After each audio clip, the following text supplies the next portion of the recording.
গাজীপুর জেলার কাপাসিয়া উপজেলার টুক ইউনিয়নের ছোট্ট একটি গ্রাম, যে গ্রামে রয়েছে ভয়ঙ্কর ইতিহাস। বলছিলাম ঘুষেরকান্দি গ্রামের কয়রা বিলের কথা। এই বিলে রয়েছে শতাধিক মানুষের মেরে ফেলার রহস্য, যা আজও পর্যন্ত কেউ রহস্য উদ্ঘাটন করতে পারেনি। প্রচলিত লোকমুখে শোনা যায় এই বিলে আগে প্রচুর মাছ পাওয়া যেত এবং শুকনো মৌসুমে প্রচুর দান হতো, যার কারণে প্রতি বছর একটি করে মানুষকে মেরে ফেলতো এই কয়রা বিল।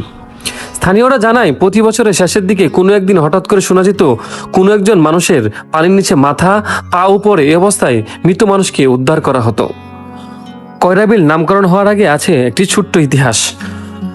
কয়রাবিল নামকরণ হওয়ার আগে এই বিলের নাম ছিল বাগেনামা বিল, কিন্তু হঠাৎ একদিন ঘটনা বদলে যায় এই বিলের নাম। স্থানীয়রা জানায় এই বিলে আগে প্রচুর মাছ এবং নানা রকম অলৌকিকভাবে রূপার তামার নানা আসবাবপত্র পাওয়া যেত, তাই তো এলাকার মানুষজন বিলে যেত এইসব জিনিসপত্র আনার জন্য।